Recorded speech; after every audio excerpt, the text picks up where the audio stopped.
So I just want to take one moment and just acknowledge how good the ED of I'm Quitting Heroine is. This is the first time that I've really kind of given it a shot to like really listen to it. And I don't know if it's played before episode number 7, but the ED is just absolutely fire and absolutely fantastic. So just if there's one reason to watch the show, it's probably because it has one of the best EDs of the season.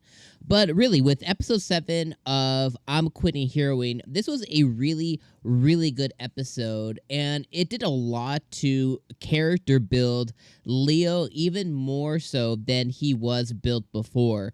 So we know that he's basically been alive since kind of like current times, all the way through who knows how many hundreds of years have passed into the future, thousands of years at this point have passed into the future, and he's been fighting the good fight and fighting the battle and fighting to find a reason for his humanity, or trying to fight to find his humanity.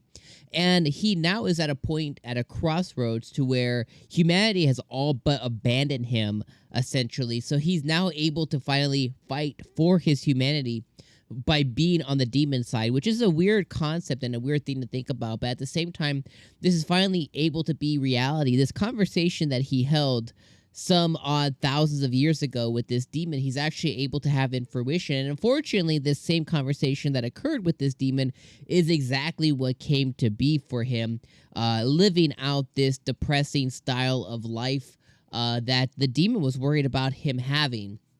But this episode was especially special because we did get a look at kind of how Leo was, how he was constructed, how he was thinking when this war first started and this war first broke out, kind of like, you know, how he was thinking and everything that was going on in those times, and just the adversity that he had to overcome with being the weakest out of this H series and being the only one still standing, with being the demons invading and how they were treating them and how they were going about it at that time.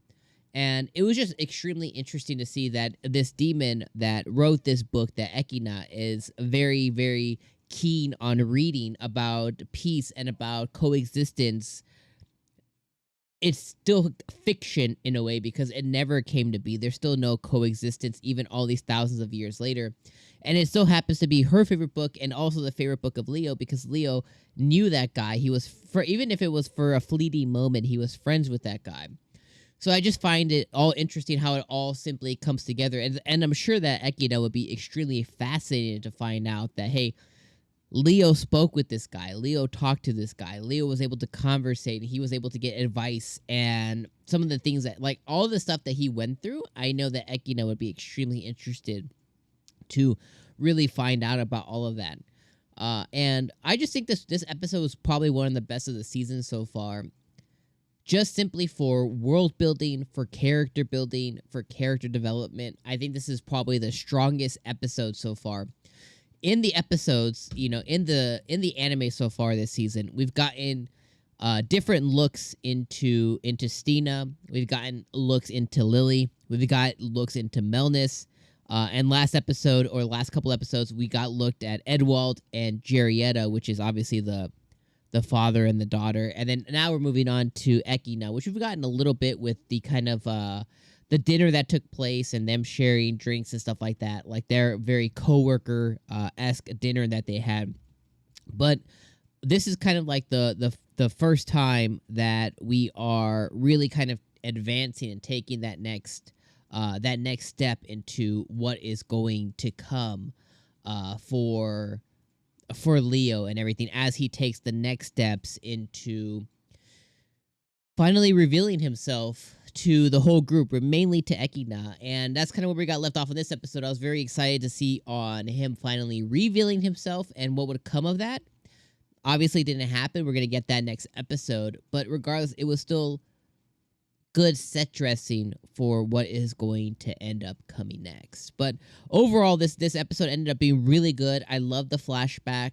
Typically, I'm not a big fan of flashback episodes, but this one was very purposeful to build up somebody that was very important to Leo and to build up Leo himself as for what's going to come next. And what will happen after he's revealed, Ekina's either going to take it as traitorous or going to take it in stride based on what he's accomplished, what he's helped, and what he's done so far.